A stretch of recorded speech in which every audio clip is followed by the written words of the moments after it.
మీ మన ఎల్కేజీ యూకేజీలో జరిపిస్తేనే 5 లక్షలు అవుతాయి. కేవలం 30,000 40,000 కోసం ఆశపడి అంటే జనం అట్లా చేసే అవకాశం ఉంటుందా? ఎందుకంటే వాళ్ళకి అసలు తర్వాత పెంచడం అనేది చాలా కష్టం కదా. వీళ్ళు ఇచ్చే 30,000 40,000 ఏమవుతాయి?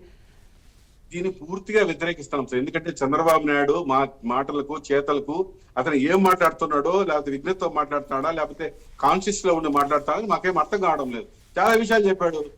అసలు ఎన్నికలలో కూడా చెప్పాడు, నాకు 40 ఏళ్ళు, నేను 16 ఏళ్ళు ముఖ్యమంత్రిగా ఉన్నాను, నాకు అనుభవం ఉంది, నేను సంపద ఎలా సృష్టిస్తానో నాకు తెలుసు, సంపద ద్వారా సృష్టించి నేను మన రాష్ట్రాన్ని డెవలప్ చేస్తానని చెప్పిన వ్యక్తి ఈ రోజు అప్పుని ఊపిలేక 2 సంవత్సరాలని దాదాపు 4.5 లక్షల కోట్లు అప్పు చేశారంటే ఆయన ఏంటి?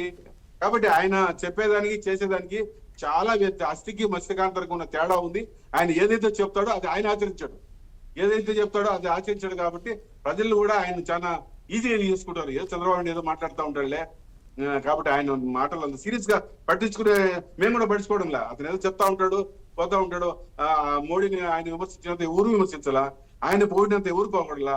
అంటే ఆయన అవకాశవాదిగా ఏ రోజుకి ఆ రోజు గేమ్ ప్లాన్ చేసుకొని రాజకీయ అవసరాల కోసం స్నేహితమైన ఇంకోటైనా విరోధమైన పెట్టుకుంటాడు తప్ప ప్రజల గురించి, ప్రజల పక్షాన్ని ఆలోచించి ప్రజలకు నిజంగా ఏది కావాలనేది ఆలోచన. అసలు ఇంగ్లీష్ నేర్చుకుంటేనే ముద్దబ్బాయిలు అవుతారని స్టూడెంట్స్ అంటే వాళ్ళంతా ఇంగ్లీష్ మీడియం చదువుతారు.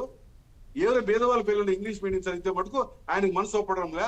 ఎందుకంటే బాగా ఇంగ్లీష్ నేర్చుకుని విదేశాలకు వెళ్తారో లేకపోతే పెద్ద పెద్ద ఎగ్జిక్యూటివ్ అవుతారో భయము. పేదవాళ్ళుగా ఉండాలా. మా పాలకులు మరింత అంటే చంద్రబాబు నాయుడు లాంటి ధనికులుగా ఉండాలనే కోరిక చంద్రబాబు నాయుడికి అంతర్లీనంగా, ప్రశస్ఫుటంగా, నిర్ద్వందంగా ఉంది కాబట్టి ఇలాంటి మాటలు మాట్లాడుతున్నారు.